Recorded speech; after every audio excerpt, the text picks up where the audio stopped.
Did you click the wrong button? Billy? Billy, you're muted. Billy, I can't hear you. Huh? What?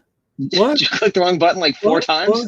No, my fucking computer's being stupid, man. I want to break the thing. It's so old. So dumb. It's making me so angry. I gotta monitor shit from my tablet. When the fucking tiny tablet does better than this fucking thing. Look, my picture's all messed up. I look like the guy from the 80s, the Pepsi commercial. Which guy was that? Thank you for choosing Pepsi. Yeah, that's how old you are. I don't know that commercial. I know, dude. I am old. So I am old. So everyone, thank you for joining Liberty Risk Podcast. I'm Billy. And I'm Hugh. We did have a guest lined up for tonight, but we're having some technical difficulties. Billy's got some storms. I've got the remnants of a nor'easter. So if he's able to join us, we'll bring him in. But if not, Billy, I figured it out, man. So you know how I feel about taxes, right? I fucking hate taxes. Taxes are shit. I hate taxes. I understand why we have taxes, though. I get it. I do. But I think I should be allowed to dictate where my taxes go. Facts. I think I should be allowed to say I want my taxes go to some sort of extravagant thing I forgot to think of for the sake of this example. But I think we can all unanimously agree, well, those of us that are not human anyways, I don't like spending taxes on prisons or prisoners. That's a good one. I think I pay too much money for them to live, mostly. But I like it's. I don't think it's going to be like, that much of a shock that I'm here for the death penalty and whatnot. But I figured it out, man. I think, and I think I've said this before, I think it would be great to like pit prisoners together, Thunderdome style. Just imagine it. $75 pay-per-view. It'll be better than any Ronda Rousey, John Bones Jones, Conor McGregor, Floyd Mayweather fight in the last 5 fucking years. And you pair them up tactfully. And, let's say like you win 25 fights, right? You're not getting out of prison. But, however much time you have left, it gets cut in half and we'll put you in like a private cell area, no threat of death. Have you ever seen the movie with the guy who played Jason Statham? In 300. What's his name? Gerard Butler. Yeah, okay. Have you ever seen the movie Gamer? Yes, I did see that. Okay, so take that movie. Take the movie you just said, plus the one that Jason Statham was in. You got to hear me out, man. You got to hear me out. This is going to be good. You shouldn't just be indiscriminate. You pair them up tactfully, right? I'm talking about reducing government spending by 25 convicts in a fight season. Tell me it's not worth $75 to watch Bruce Buffer enter the arena in Eastern State Prison in Pennsylvania with its beautiful castle facade, by the way. Just sitting there like, ladies and gentlemen, tonight at the Crashing Castle in Eastern Pennsylvania, brought to you by our sponsors over at Metal Kit Supply, bringing you military MREs to your dining room table. Metal Kit and Supply. Gatorade. And Gatorade. It's got what plants crave. We have a special pay-per-view event that will be talked about for decades. A fight between 2 employees who have stolen millions from the government and lost time, manpower, equipment, and the most important commodity in uniform, morale. Best podcast ever. And now, welcome to the main event. Weighing in at a lean 145 pounds, the Fuego from Miami, responsible for the scrapping of a $900 million nuclear submarine, Casey Fury. And his opponent, weighing in at 170 pounds, a man who said, fuck this shit, ditched his post, causing a massive manhunt that wasted 5 years worth of assets and finances. The desertion from the desert. The desertion from the desert. What the fuck? Did you just say the desertion from the desert? What? Tell me that's not worth $75. That's gotta be worth at least $75. And it's not a knockout fight either. It's a murder. One of you is gonna die. It's a murder. What's that movie with Jason Statham where they drove the cars? They were in prison. Transporter. No. Death Race. It's like that without the cars. Absolutely. And you set it up at like these really cool prisons with like, very intricate kind of facade thing. Like in Chicago, they have the high-rise prison with like the top New York has fencing, and then you can do right. And then the Super Bowl of the event will be held in Alcatraz, which will get reopened just once a year for the main event. You do like a free for all, like the top 10 people of this season who won, get to pit against each other. And if you pay enough fucking money, you can get in a murder boat around Alcatraz armed with fucking dual 50s and shoot at the fucking prisoners and help take them out. Absolutely. You make it like really, really involved. And look, maybe that's not for you. Maybe you believe what Bo Bergdahl said, which I don't really remember because I'm an American. Maybe you kind of support Casey Fury really wanted to get home to fight with his girlfriend and setting fire to the USS Miami.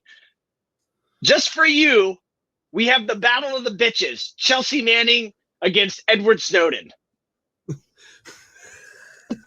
I can't, dude. That's great. I have 8 hours a day at work where I'm just inspecting cables, and this was our topic of conversation last week. Dude. I would pay $75 to watch either one of those events. And I think even better is you get like some of those prior SEALs and Rangers that have like crossed over to the lone survivor and the black rifle kind of publicity kind of thing, and you do like a sporting event where it's like one of them versus like 5 pedophiles. And you like place bets on how long each pedophile lasts, how long the whole thing goes. That'd be good. Yeah. I just think that that would be worth my $75. Not unlike this flag that I totally stole from Jeannie. So for those that are not watching and just listening, so Hugh, give the background of the drink outside. What did we say it looks like? It looks like a Patagonia. It looks like the Patagonia flag from the Chive. It says drink outside. Jeannie, our good acquaintance over there at Military Chive Nation, was hosting a raffle, and she really wanted it, so I waited to the last minute to upbid her by $5 to take it from her. But this weekend, I love the level of pettiness that you took. I'm here for the long con, but I'm putting it in a box this weekend. I'm going to send it to her. She does a lot of work for military charities and military persons. So I didn't want her to pay $240 or whatever for a flag after all the work she's done. So I paid the donation, and I'm going to send it to her this weekend. What does Matt say? Matt says, I can see Hugh wanting to watch cockfights, but with dudes. I mean, I got $5. I got $5. I mean, if you have to outbid someone. Look, I'm not solving any world problems. I'm not solving any problems today. What I'm saying is I'm going to lower all of our taxes in a calendar year by getting 25 death row inmates killed. Dude, yeah, I'm not even joking. Sorry, I think it would be Billy. Killed is not appropriate. Innocent people get killed. We're just executing them for entertainment. Okay. So I think it would be amazing because we would have the same setup here. Like I do the producing of it. I would have multiple fucking cameras and drones. I'd have like all this elaborate shit. Fucking kill execution cameras. I don't want to use the word kill either. Execute. But it'd be like, You kill the innocent. We execute the put like little micro cameras on the front of like a gun so you can like watch the bullet exit. Or like GoPro style? Yeah. What would be cool is if I could invent a camera to go on the front of a round, and then you could watch it fucking hit the person and then rip them apart. Seems like a lot. It does. But I mean, that's when you. That's like a different package level. That's like different package level. You can watch like a certain level of execution. Yeah, I got that. Yeah, I'm here for that. People are probably sitting at home like laughing at like the ridiculousness, but at the end of the day, you hate driving by that state prison, and you hate driving by those signs that say "Do not pick up prisoners," because you can't help but wonder how the fuck they get out. Why am I paying taxes for them to get out? Let's just get rid of them. Let them live in fear. So I got I have an awesome announcement that I want to make. That Are you pre-op? No, I'm not. Listen, this is good. Not yet. Okay. Just shut the fuck up for a second, you drunk fuck. So listen, I talked to you about this the other day. I have when I was running my business, I had a client that I did a bunch of photography for real estate. So glad you said for real estate. So after I talked to you, I told you I would speak to him again, and we will have. It's going to take a few months. Us is the podcast. Oh, we'll have our logo on a 23-foot long, 11.5-foot high billboard for 1 week on the side of I-95 going north, promoting our podcast as a favor and omen to me. So you will see on the side of I-95. Now, where? Where? Between exits 96 and 97. Okay. It's very specific. Okay. What state? North Carolina. Pretty well-trafficked locale. He said in 1 week, this was crazy, that we could have close to 40,000 people view the billboard. Hold on. So our logo is going to be on a billboard between exit 96 and 97 in North Carolina. Yes. And so obviously I was not consulted, because I would put our logo in the corner and it would be just some homoerotic helicopter dick thing. So obviously we're doing this to better ourselves. Yes, so that people could come watch us, and we could, I got you. Okay. Now it's going to take a few months, because I did talk to him, and he said, "Listen, I worked. His father owns the company. He said I worked everything out with him, but his father's only stipulation was they're booked for advertising wise for the billboards with businesses up to a certain point months out, and that first open spot is when we get." That first 7-day gap is when we'll have it. So it's going to be, nice. It's not something's happened next month. He said it could be October, but that's fine with me. Okay. Yeah. Well, you're obviously going to have to drive out there and take a selfie in front of our billboard. Are you fucking kidding me, dude? I'm going to fucking go live, and I'm going to do the fucking truffle shuffle at like butt naked and just wearing Crocs. Yeah. And wear a thong. I'm going to wear a thong backwards and have nipple flaps. And fucking do the dance. Oh my. I feel like a lot more is happening here. I'm going all out. I'm trying to tell people my fetish. And I feel like a lot more is going on here than was absolutely necessary. But you know what? I'll be in the motherland. So 1 week, the cost of 1 week for a billboard that size is $2,900. Don't tell people how much money we don't have. $2,900. And they're just That's pretty sweet, man. I gotta say, I was going to tell you yesterday. Having a billboard at all is pretty cool. Yeah, I called you and I actually hung up. I'm like, nope, I'm going to save this for the podcast. I think this will be a good podcast. That's pretty topic cool to discuss. Cool, so man. no, I did some. They own most of the billboards in North Carolina. I'm talking thousands of them spread across the state. It's unfucking real. So why aren't we getting thousands spread across the state? What's up, man? The photo's not good enough? Did he not catch you in the right lighting? I'll take this one favor and not complain about it on the side of I-95. Yeah.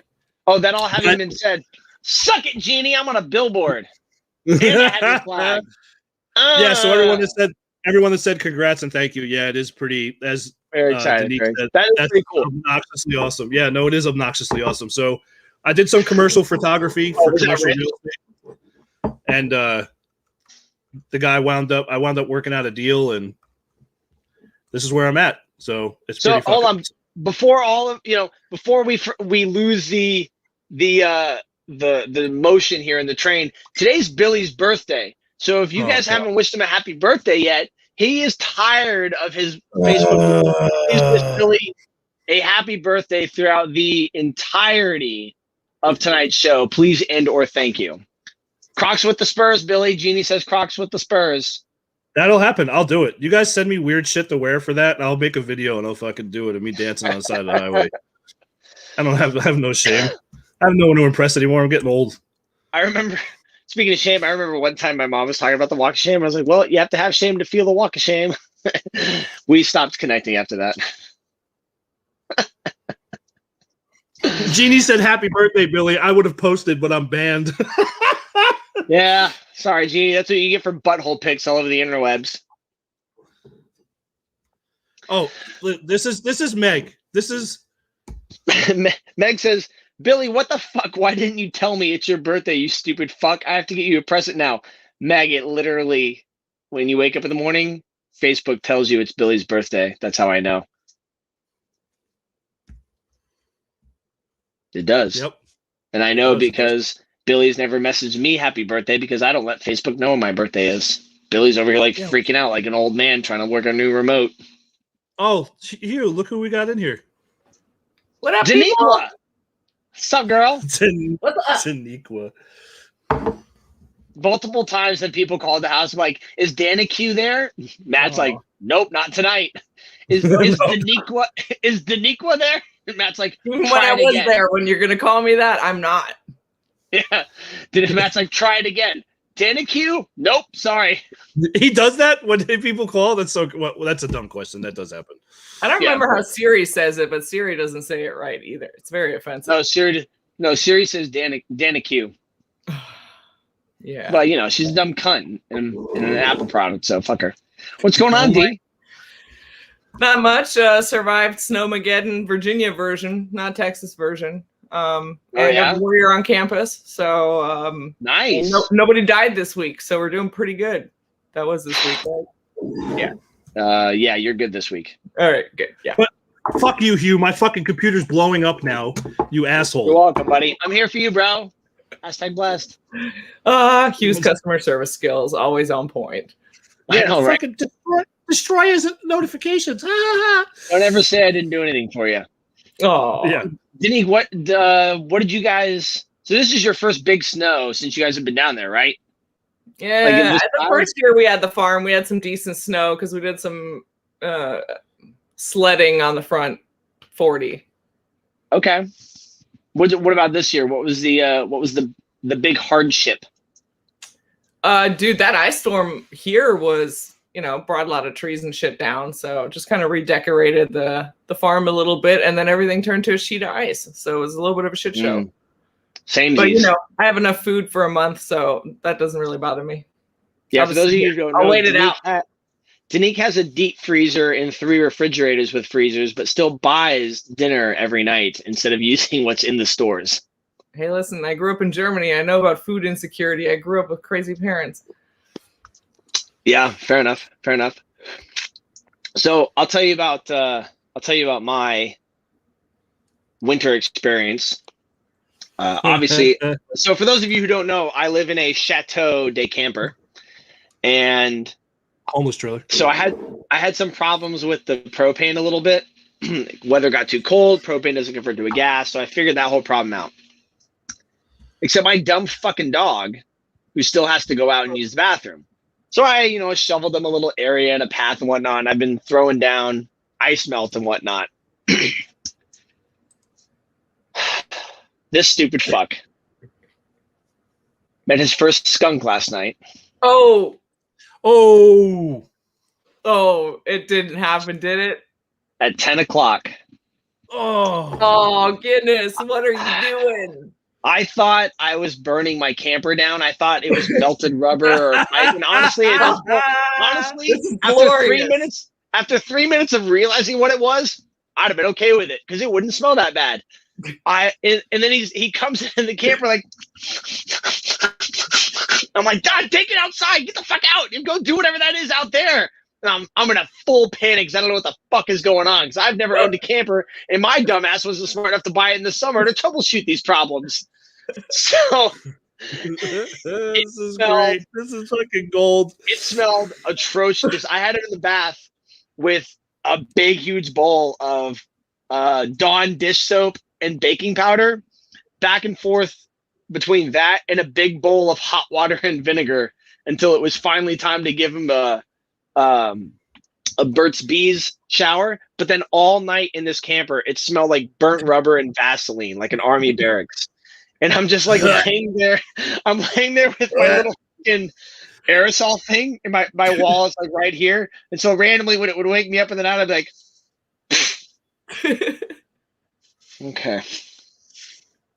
You're so mad too. You're so mad. I'm so mad. I've done all of the laundry today. I bathed again today, and just like, I think that little cunt got part of my camper because when I open the door, there's like a little wafting. But I'll tell you what the worst part is. I don't really care about the smell. I don't care about the laundry. I don't care that my dog smells. At work today, I kept smelling it, and I'm like trying to figure out like, maybe, because for those of you who don't know, skunk jizz is not a liquid. It's like a film, you know. It's like a oily. Yeah, it's oil. It's like horrible. So I thought maybe the scent permeated into my clothes or whatever. I think it permeated my throat because randomly I would cough or talk or something, and I would smell it, and I think it was like in my throat, coming up through my sinus. It's all today. Today I'm at work. For those of you who are listening, go watch the 21 and 40-second mark of the show because I'm at work today. Like,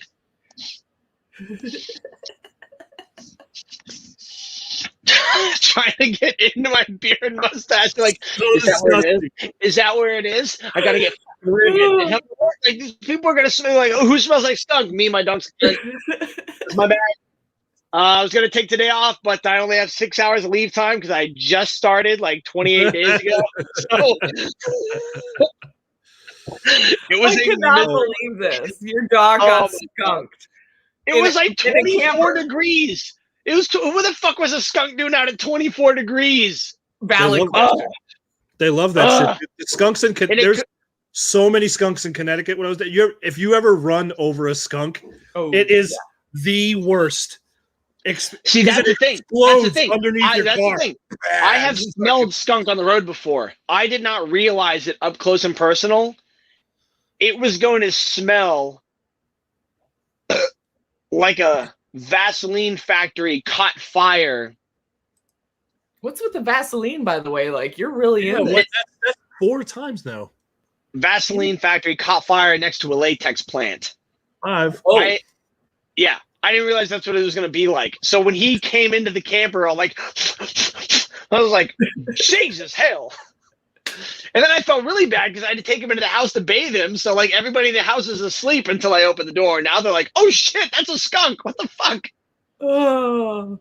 Justin. For anybody who doesn't know what Guinness looks like, by the way, he's like what they call a lab mix in fake quotation marks.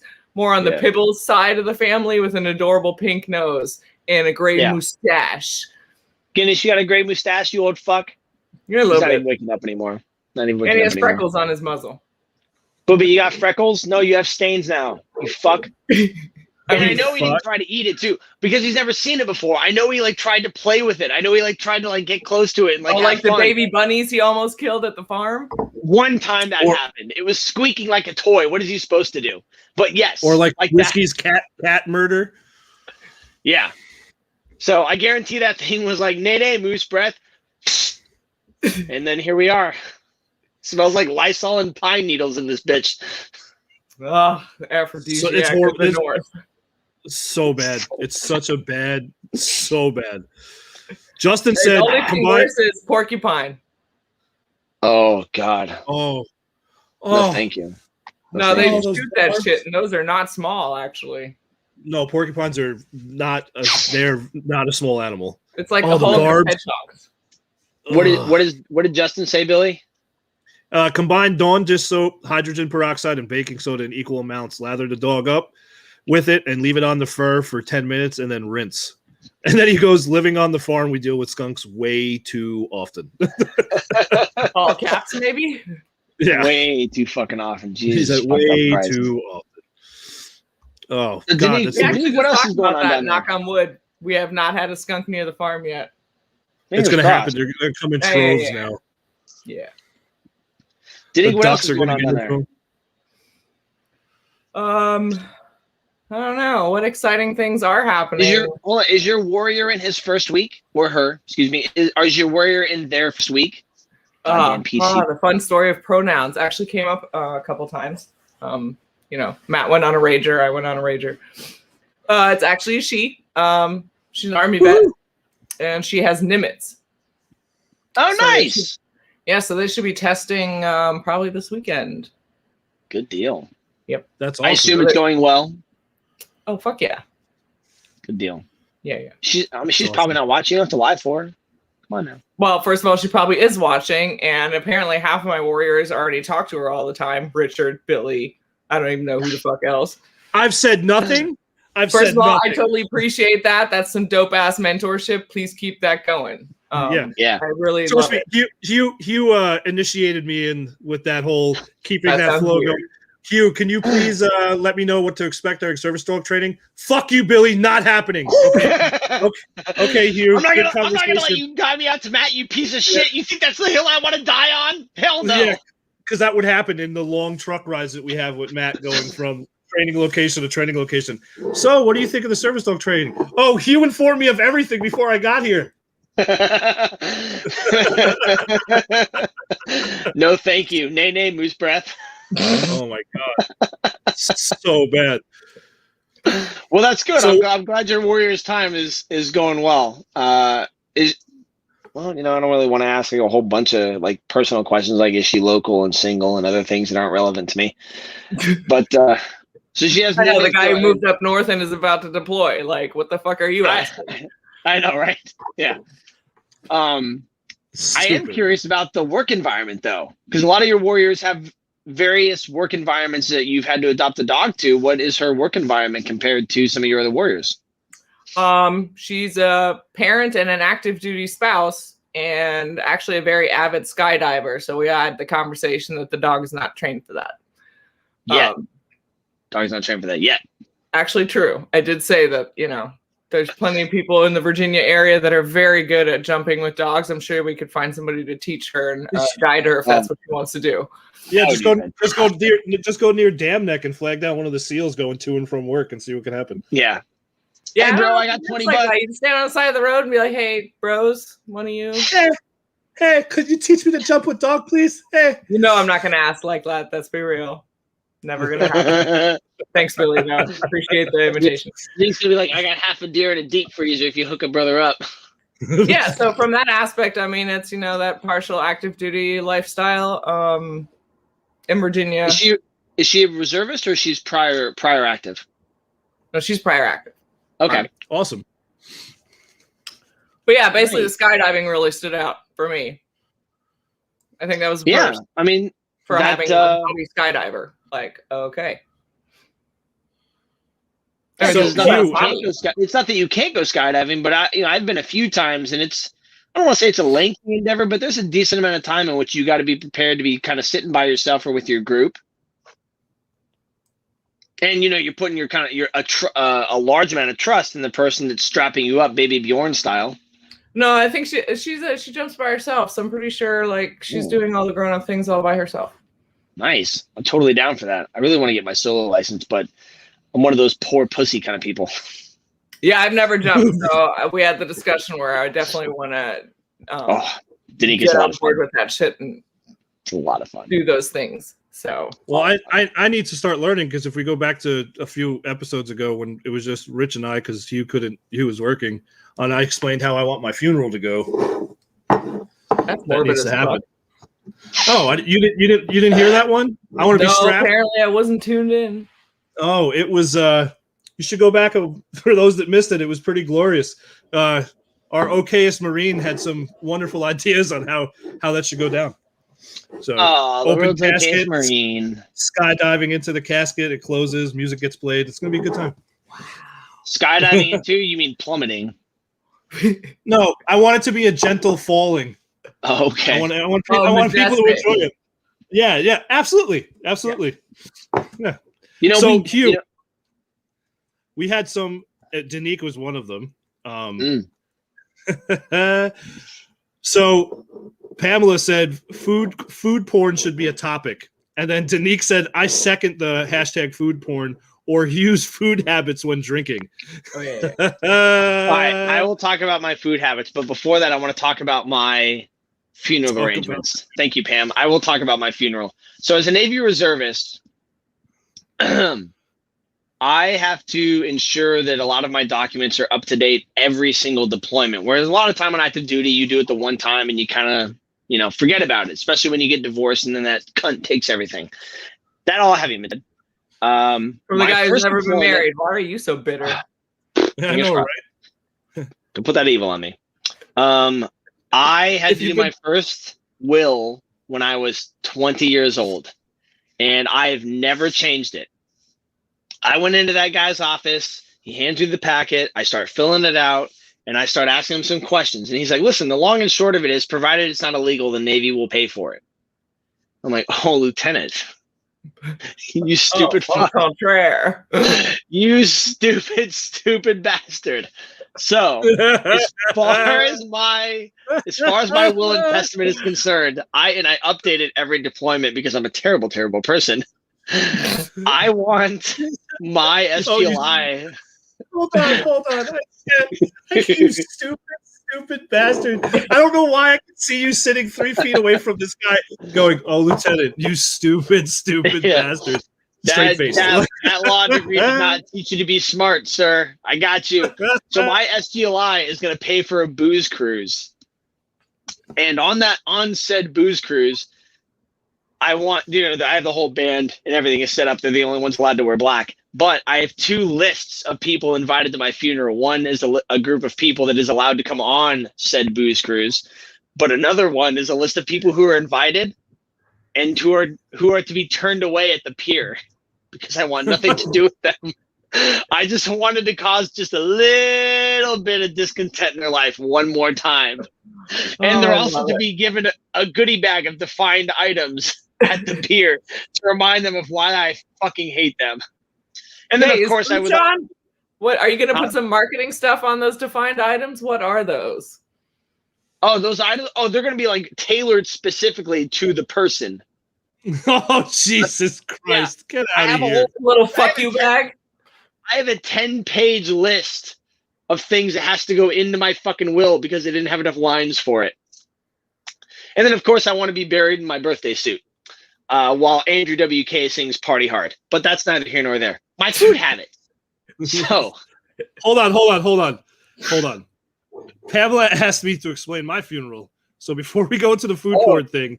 Send it. Since mine is skydiving related. So after I leave this earth, everyone's going to gather around the gravesite, and when they all pull up, they're going to each be handed a shovel. Everyone's going to be handed a shovel, and then they're going to see an empty casket that's open. I'm not working at your funeral. Yes, you are, because it's going to be glorious, and you're probably going to go before I am anyway. You sick fuck. So as a C-130 flies over, everyone's like, "Oh, look at this! It's above and beyond. It's military honors." I get pushed out of the back, stark naked. But the way my parachute's going to be set up, and I've explained this in a past episode already, so this isn't anything new. Ooh. It's going to be dead center on my back.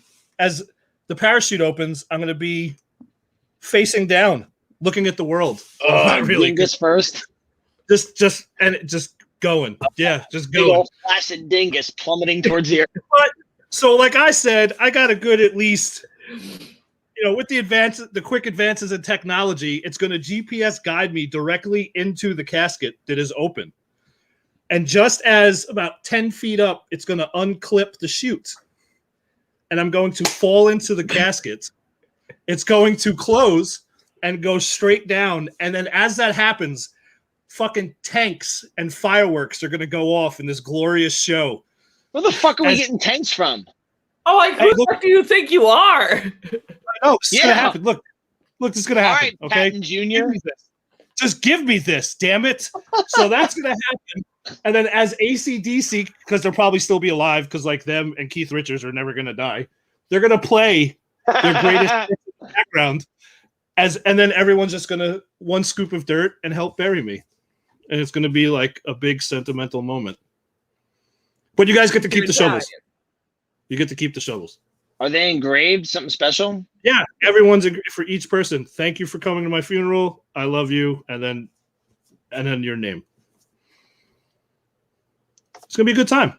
I'm 100% gonna piss on your grave. That's fine. Wow. So okay. I'm gonna take a shit, shit on you as they're burying you.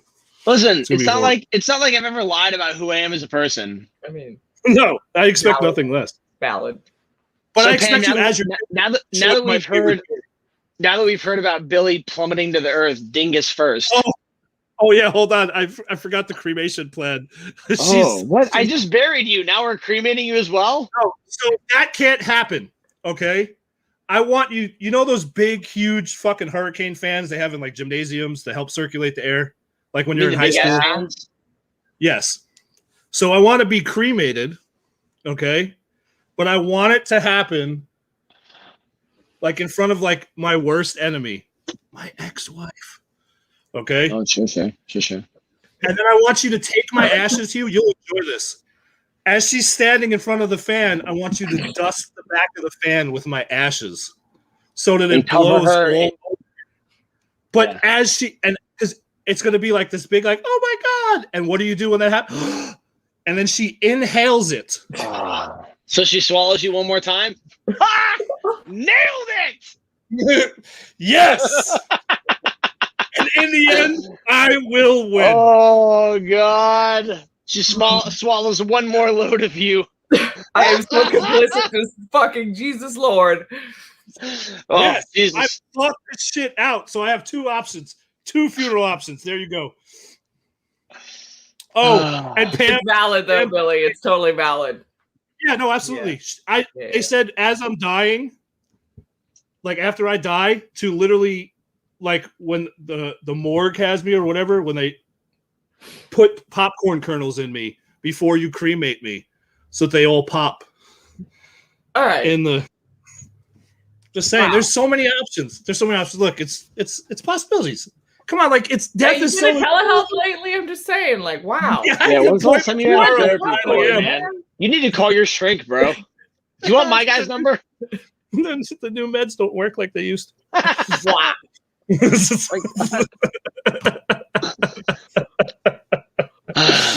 Oh, come on. Listen, you can't take it with you, and if you die with more than 10 grand in your account, you didn't try hard enough. So, Billy, I'm here for you, buddy. If that's what you want to do, I got you. I'm one of those people, and I'm fine with this. I'm scared as fuck about death. I just am. It scares the shit out of me. Yeah, it scares the shit out of me. All that New Yorker bullshit with the loudness and the tallness. Yeah, you got two little girls, man. Totally does that make you scared? Hugh, you and I don't have kids. I think that definitely from a generational thing, once you're like responsible for other humans. Oh, that dog just took a skunk's asshole to the mouth. He's kind of like a kid. But your level of empathy, I'm not so sure. Oh, God. Yeah, no, yeah. So it scares the shit out of me, man. Like if I fucking went right now, God willing, I don't. Yeah, I leave my kids. That scares the fuck out of me. Well, having to watch them grieve, Hopefully, other people in my life care about me, and I care about them. So you're one of those people. When you die, there's an afterlife where you get to watch over the people that you loved. No. My youngest daughter, she said we were talking about this the other day. She goes, I was joking around with him. I said, the best case scenario is that the parents go and then the kids go, because my daughter had one of her friends' sisters passed away. So she was like, oh, it must be so hard on the parents. So I said, yeah, best case scenario is the parents go first through old age, and then, their children go, and so on and so forth. So my youngest daughter, 9-year-old, God bless her, goes, I can't wait. When I'm older and then I pass away, I'm going to haunt everyone. And I'm just like, yep, you're my child. I love her so much. She's like, Billy, if you die before me and I can't ever perform in bed, I'll know it's because you're hunting my penis. And we're going to have I'm just going to, it's going to be Ouija boards. Like, Billy, fuck off. Never. Like, it's gonna be funny as hell. So going food porn. Back to food porn. So what happened was Matt and Danique went on a cruise in Europe for 2 weeks, and I'm pretty sure I've talked about this before some episodes ago, but now we're professionals, so whatever. Yeah. And so I realized I had to kind of learn to fend for myself and like make my own food, because everywhere that I lived before this time, somebody else had cooked, and I was just responsible for like cleaning and other dumb shit or picking up shit. So I learned how to cook a couple of dishes while they were away. So when I got home, Danique was like, "Oh, like how'd you eat and whatnot?" I told her what I made. She was like, "You son of a bitch! You've lived here for how long? And I've been cooking this whole time." I'm like, "Well, Danique, I don't want to be rude, but like, you have a machete in your silverware drawer. That's not exactly a welcoming invite, you come home and you start cooking. Like, there's, I've offered to help. You're like, no, I got it. Like, what am I supposed to do?" So Danique went away to her sisters or her parents or something. I can't remember what it was. And it was just Matt and I. And Matt was like, "What are we doing for dinner?" And so we would make something simple, 80-20 beef and like rice and veggies or whatever. So Danique got home after a couple of days, and Matt told her what we had for dinner. And she's sitting over there like, "What the fuck did you assholes just eat like bachelor chow for 3 days?" So that stemmed from when there were leftovers in the house. Danique works the pressure cooker a lot better than I do, because I'm afraid it's going to blow up a lot like the terroristas make it do. Danique's over here like, "Here's some fucking curry," and it's just phenomenal. But the next day, I don't want to do like the whole clean, round plate thing, and it looks all presentable and whatnot. So I just fill it all up into a bowl, mix it together, put it in the microwave. And that's how I eat for a lot of the time. Like, I don't really care about what it looks like. I just want the nutritional value. Let me just explain to everybody the size of said bowl Hugh is talking about. Fair enough. While you do that, I'm going to grab a libation. So these are not like the little side dish bowls that you would use for your salad. This is like what you serve a family salad in. Like, these are big ass bowls, and he's taking entire Tupperware containers and just dumping them into each other, putting the whole thing in the microwave, and then putting some kind of hot sauce on it like we're still on deployment. Yeah. That's what Hugh does. True. I mean, and if all else fails, always check the microwave the next day when Hugh's been out late. Because that's where little squirrely man hides his food secretly. 1 to 5 you're not times even in front that of the camera, Hugh. You can't defend yourself if you're not even standing there. 1 to 5 times that happened. Okay. So what happened was, back when I had the problems, before I was very well off in therapy and receiving medication and being a normal member of society. We all chuckle. Yeah, I know, right? Because we're all like, "Yeah, no, we've all been there. Yeah, piece of shit." So I used to go out to the beach bar. That's why. I would go out to the beach bars in Jacksonville, and I don't know if anybody knows this, but I like to drink. Write yourself. My thing was, depending on where I was drinking, I would either stop at Taco Bell and eat like 4 tacos and a quesadilla on my way home, down one, which was like, or I would stop at the McDonald's at Beach and get 20 nugs, 4 cheeseburgers, and 2 large ass fries for one night that I remember. Thanks to Danique. I got a pretty decent helping of food, and in my infinite wisdom, because most of the time if I got more food than I really needed, I would leave it in the car and throw it out the next day out of shame mostly. So for whatever reason, I was like, "I'm gonna eat this tomorrow," and I put it in the microwave. And Billy, I swear to God, I wish it was the morning, but it was like 3:00 in the afternoon. Then he goes to heat something up, like, "What the fuck is this bag of McDonald's doing in here?" And Matt and I are sitting over. Matt and I are on the couch. In there? Quiet you. Matt and I are on the couch watching TV, and I'm like, yeah, that's kind of ringing a bell. That's kind of ringing a bell. That was like, what was it? That was like the Oh my I don't god! think I don't think I've done anything like that since then. I think that was like my shame spiral as far as fast food was concerned. That I was your like, low point. yeah, for me, I'm over here just like, yeah, I should probably call What the about those VA. wings? The wings I destroyed at your house that day. Oh remember? my god, so for those of you who have not been watching long enough, Megan, that dirty whore, shaved my eyebrows. Rude. Quiet. Well, you know, she'll be here. How are your eyebrows? Speaking of those, they're just like, no. I think they're back. They look a little thin, but so Meg shaved my eyebrows because we raised a decent amount of money for Leashes of Valor. But we had a bunch of people down, and we were like, we gotta fucking eat because we're hammered and stupid. So we got like 100 wings from the place, the Dirty Buffalo in Norfolk, Virginia. The Dirty Buffalo in Norfolk, Virginia. 100 wings. God, so good.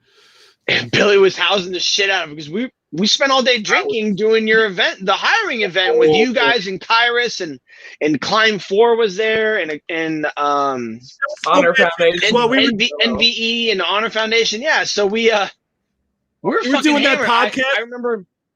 Oh, we were doing it live. Our second on location episode. Oh, Billy, I was fucking hammered drunk. I remember you coming up to me like, Bill, you want another beer? I'm like, yeah, just get me a short one. And he comes, I literally heard you tell the bartender, pour the biggest beer you have. Yeah. Yeah. He's so funny. And then so I'm in the garage and I'm ordering and the guy's like, how many wings do you want? And I'm talking to Jason, I'm talking to Danique, and I'm talking to whoever else was there. And the guy was like, hello? And I was like, I'm going to need you to be patient. I'm pretty fucking hammered here, but I'm definitely getting 100 wings. And the guy laughed. He's like, yeah, don't worry. We're located in Norfolk. I'm like, motherfucker, I know where you're at. I live down the road.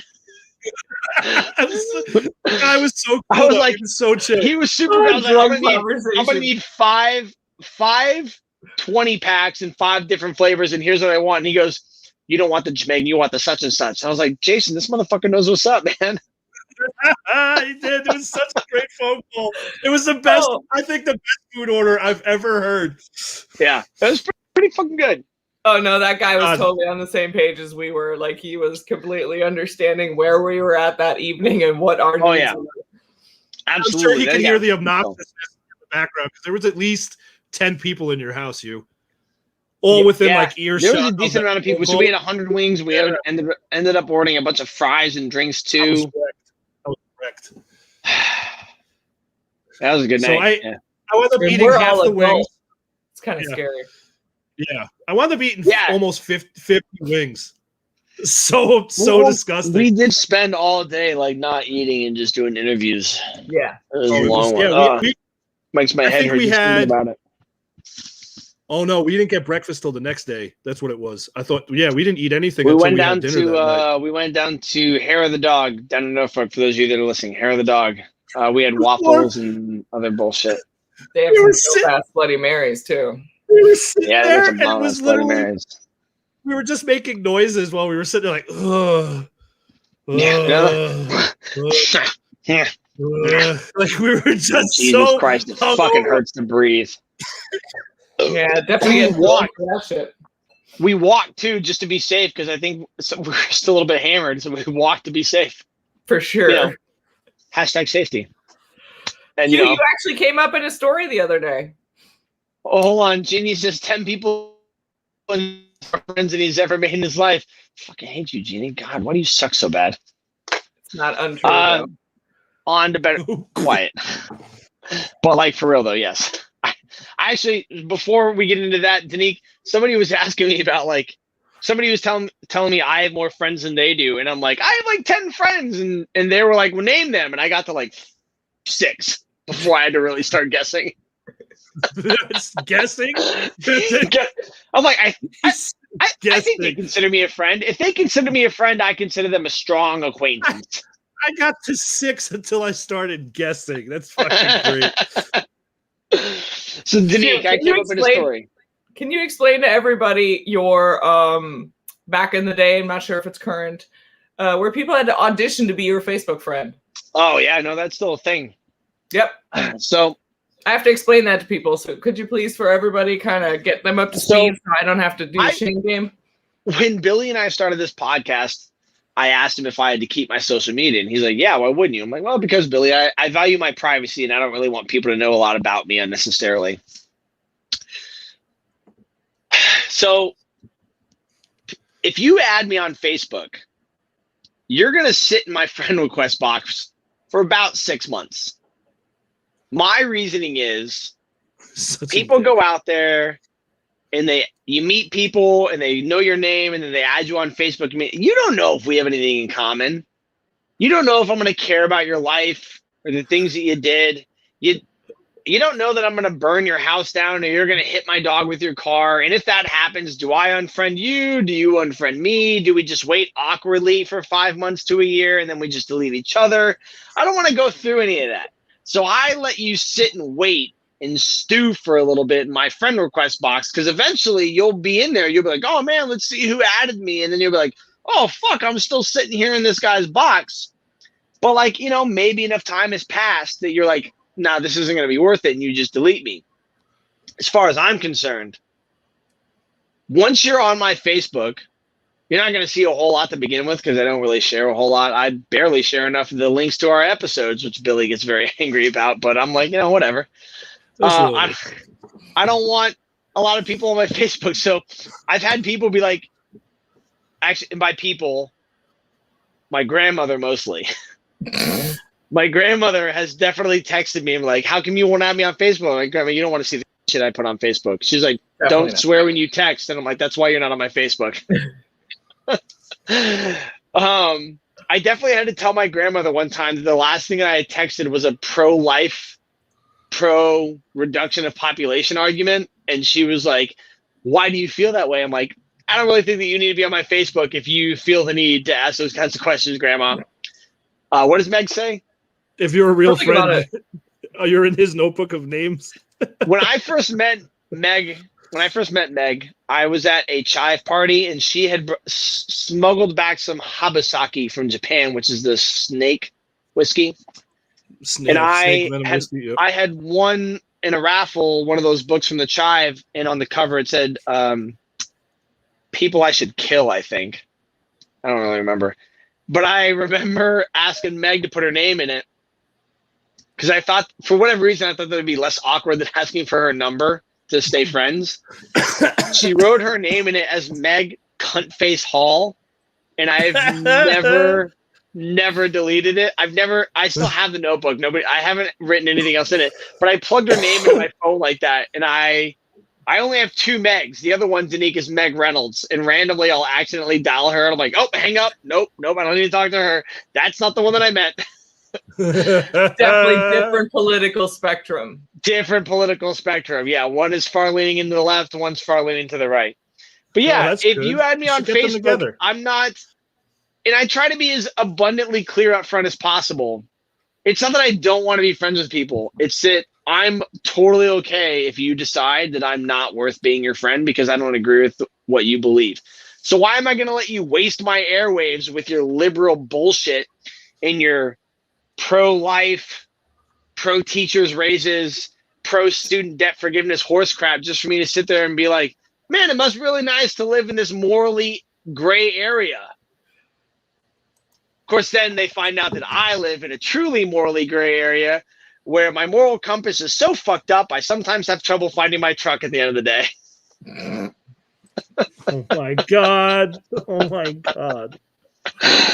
Yeah. So we talked about you the other day when I was teaching public access, and we were talking about the influx of dogs you're seeing that are not trained in public areas, like breweries even and stuff. And that one Brewfest came up where Hugh told me to hold my dog, bro, because he's gonna start swinging. Almost got in a fight with another dude. However, the best part really was that I was told, "Hold my dog, bro." So, hold my dog, bro. Taking your service dog into areas with other animals, this is obviously something that you need to have a buddy there to hold your dog. Was that the Brewfest at Jack's Beach? Yeah. Oh, that's such a clusterfuck, that event. Well, it wasn't that bad, but these people were bringing in their dogs on extension leashes and their dogs that were aggressive and trying to pass them off as service dogs. And I walked in and the cop looked at me and looked at my dog and he was like, "Is that a service dog?" I'm like, "Yeah, it's also the bar for today." And he was like, "Nice." He's not going to turn any of these people away either. But like your dog having a vest that says service dog, or you saying it's a service dog, is not a free for all for your dog to be just a cunt to everyone. And I know a lot of people think like, well, I have my service dog for anxiety. Well, you know, to be fair, I don't agree with you. I think you're relying on people who had trouble making friends, and I think that you're trying to pass your dog off so you don't have to pay a pet fee when you rent the place. That all having been said, your dog and your kids don't get a fucking pass because you're a terrible fucking person and can't control either one. If your dog is a piece of shit, leave it at home. If your kid is a piece of shit, tell your spouse to whip kick you down the stairs before it becomes Jesus. Back to the dog thing, though. Yeah. I can't. We have to have a fucking attorney that's listening to this at all times for half the shit that comes out of your mouth. Anyways, people are not told that you're allowed to ask, is it a service dog and what tasks does it perform? People also don't know that people are allowed to ask them that. And when they do, they give these bullshit lies like, is that a service dog? Yes, it's my emotional support animal. Oh, bye. You're not legally liable. Get the fuck out, you lying piece of shit. Yep. Oh, what tasks is it trained to perform? Oh, it's here for my anxiety. Fuck off. Your dog came in on a fucking extension leash with a collar I could fit my fist under. Stop it. You're making it. You wouldn't park in a handicap spot because your arachnophobia is acting up. Like, don't bring your dog. You'd be shocked. Arachnophobia? I don't think you're the No, in general, the people that park in handicap parking too. Oh, I called one out. I called one out the other day. I look at people. I look for license plates and I look for tags. I look for plates and tags. I do. You just want to call somebody in, don't you? I do. I do. Listen, you wouldn't say, "Oh, I'm parking in this handicap spot because my tinnitus is acting up." Okay, don't bring your dog in public if it's poorly behaved. Two things: don't get the dog, or train it at home, which I know it's not a concept. People taking care of the dogs, taking care of the kids, they don't want to do that. It's not the American dream anymore. But there are people that need to take their dog in public, and Billy and Danique, have seen these people in wheelchairs. The dog is essentially not pulling them, but is like tits level in case they need something. The dog is able to hand them a bottle of water, is able to stand there and act as a brace for them to get up. But then there's these people's fucking Yorkies, or these huge that they carry in like they're fucking a running back holding a football. And then the woman is over here like this, or not the woman. Sometimes the guy is like this because the dog is over here fucking off. Or you have these huge fucking dogs that are lazy, which I prefer because usually they're just like, I don't fucking care. And they lay back down.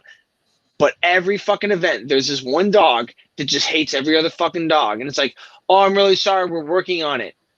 You're working on a lawsuit, motherfucker. Quit ruining it for the rest of us.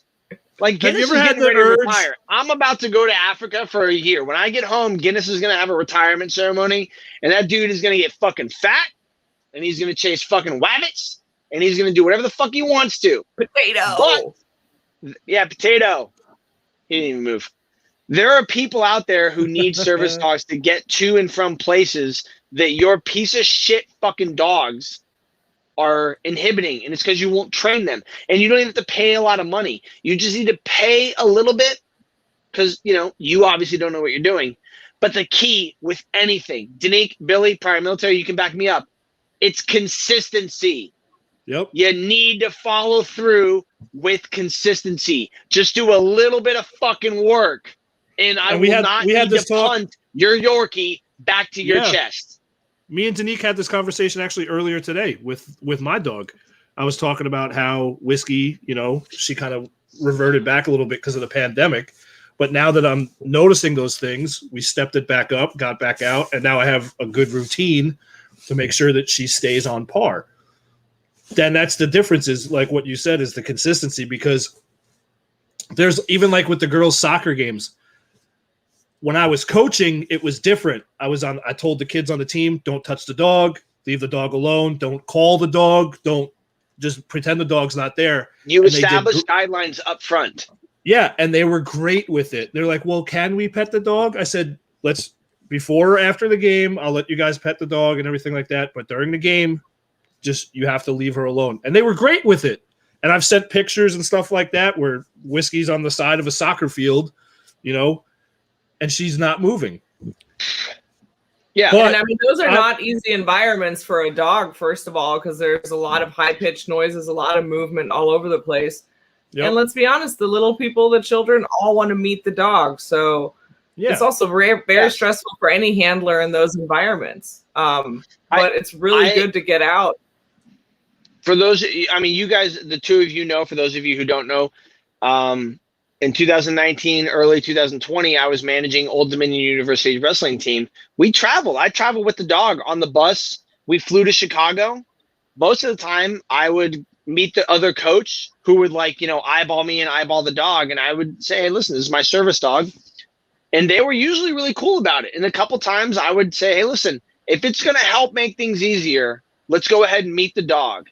Because I would sit in the corner sometimes with one of the coaches as a representative, or I would just sit in the corner because there were a lot of matches going on at the same time. We only had so many coaches, and the dog would lay next to me, and the referees would know, hey, listen, I'm a representative from Old Dominion.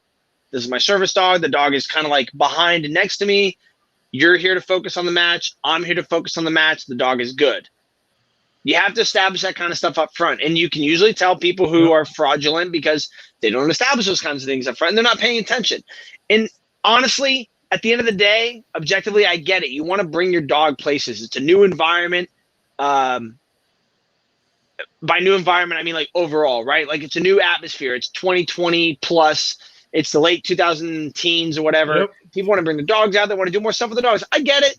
But when you're fraudulent in the law, there are problems. And not only that, but they make it more, it makes it more difficult for people who actually have this need. And we have now seen that because the FAA, Danique, back me up here, has decided you can have a service dog, but not an emotional support or a therapy dog under the same guidelines. So crash course in the new access laws under Department of Transportation that changed over the new year. So they've differentiated where a emotional support animal is not allowed any longer. However, a psychological service dog, meaning an animal that has been trained in public access and specific tasks, even for a mental condition, is allowed to travel. So there's just a little more burden of proof. While you're on that part, for an individual, not a group, correct? Yeah. Support dogs for an individual, not a group, correct? Yes. Okay. A service dog is always for an individual. As soon as it's for a group, it would be more of a facility or therapy dog. It's an important distinction. Some people think, oh, my dog is here for everybody, and that gives me public access. And I just want to make sure anybody who's watching or listening understands what we're talking about is a dog. Words matter. Words big one time dog, matter in this. One dog for one person. And a service dog works for the person handling the leash. A therapy dog is there to make everybody else happy. And an emotional support animal is any animal that makes you fucking happy. Like, good for you. And I totally support that. No training. If they don't have access training in public, don't put it in a metal tube and shoot it in the fucking sky. That sounds like does that even sound normal? And then you're not even professionally trained to manage that animal in that tube in the sky, and you're just gonna be like, oh, I don't know what happened that my pibbles ate your face off. And it's nothing against pibbles ate your face. It really isn't. But manage your shit, man. Yeah, no, it's going back to what you were saying earlier, Hugh, was about, dogs that are acting stupid. I was, talking to, like I said, Danique earlier today, and the differences between people that don't train their dogs and like us that have service dogs is sometimes your dog just doesn't have a good day. And you have to recognize that and pull the dog out of that environment. There's been times where I was just talking about, I was in Lowe's and Whiskey was just not, she just wasn't into it. So I'm just not having a good day. She just wanted to be out of that environment. So I said, you know what? I need to get stuff from here, but it's not an emergency. I'll come back tomorrow. And we got back in the car and went home, and I worked with her in the house, and she kind of worked through the quirks or whatever. But she was just, they have emotions too. It's not like they're just this robot that are just like, oh, I'll just do what they say and that's it. No, like the dogs have emotions. I mean, even for those that don't have a service dog or never been around one, you watch all these fucking videos all over social media. You see how dogs react to their owners. They get happy, they get sad. There's videos out there of handlers, military working dogs, who have passed away, and the dog won't leave their gravesite. So you have to recognize that. Steve and Dingo, come on, man. Yeah. Oh God, don't even. Yeah, like that pairing right there was. Don't make Billy cry. Don't make Billy cry. No, I get upset. Yeah, but because it was anyway. But it makes you a very good handler. Yeah. To also be that in tune to recognize if your dog's not having a good day, and that goes for military working any working dogs, including service dogs, to know when they're not on point, because that means they're not able to do their job, no matter if that's service dog work, but also detection work, apprehension work. Like if your dog's not on point, you need to know that, because people are relying on that. Yeah, and so it's really good to be in tune. Speaking of working dogs, you guys just recently, the last few weeks, had one of the dogs that didn't qualify as a service dog go to be a canine police dog, didn't you? Yeah, so that actually turned out really well. So that's the second dog we were able to process and donate to Throwaway Dogs, which is another organization that takes basically rescue dogs and retrains them to become law enforcement dogs in varying capacities, as well as actually arson detection. So Atlas is now in school to be a explosive detection dog. So they took him through. So cool. They put him on initial odor. Adam Franklin put him on initial odor in Virginia Beach for a couple of weeks. And then the handler from Alabama actually came and got him, and they're in school together now they're part of an EOD team, basically a special response team, actually. That's so they're fantastic. not regular patrol. Oh, I'm excited. That's awesome. I know they're going to send you videos and stuff like that. So it's going to be cool to see that. Yeah, we all know I nerd out about the canine stuff, so I was super excited about it. No, that's really and that's awesome. That's what's awesome about your organization also, is that it's just not okay. Well, the dog's not going to work out, and then whatever if the dog is getting repurposed back into what your organization is recognizing. Okay, Atlas is not going to make a good service dog, but he's going to kill it in the police dog community, in the working dog community. So let's work with these other organizations. And that's what's so cool about your organization, is it's not a one and done. And because I hate the organizations out there are like, oh, we're the top voice, we don't work with anyone else, it's us or no one. You guys do so much networking throughout the communities to help each other out, help each other grow, and make sure that the dogs ultimately always get placed where they need to be, but also have that great environment for them to thrive. Yeah, it's been awesome so far. So we have two asshole viewers. Meg is one of them, and my buddy Ian both go, make Billy cry. Thanks, guys. You're such awesome friends. I appreciate his birthday. That. On his birthday. What the fuck? What the fuck? Well, Denise, thank you for joining us tonight, and we appreciate the discussion about service dogs and the change to FAA. It's obviously for Billy and I, of course, it's close to home. But, we still think it's really good information for people to put out there, especially people who are watching and trying to decide what they're going to do. Hopefully, they take a little bit here and there and decide to make the right choice so that Billy and I don't have to ridicule them later. This is very true. Danique, make sure to stay around after we go off air. But I will. Everyone, thank you so much for joining us tonight. Sorry about yesterday. The weather here in North Carolina, as up there in Virginia, has been a shit show. It's pretty much soup outside by me because we're not snowing, and it's everyone up north of me is getting snow. But please don't forget to go check out our website. We're going to be adding stuff to it here in the next, over the next few months. It's still a work in progress, so please just bear with that. But don't forget, we're also on Twitch now. So if you are a gamer or you watch any of the videos on Twitch, you can find us on there. So make sure to head over there and like and follow us over there and share the hell out of it, please. And besides that, Hugh, you got anything? I don't. We'll see you guys back here on Monday. All right. Thank you so Matt, much, everyone. hold on really quick. Matt says America, 2-time world champions. It's fucking right. America. All right, everyone. We'll see you Monday night at 7:30. Everyone have a good day.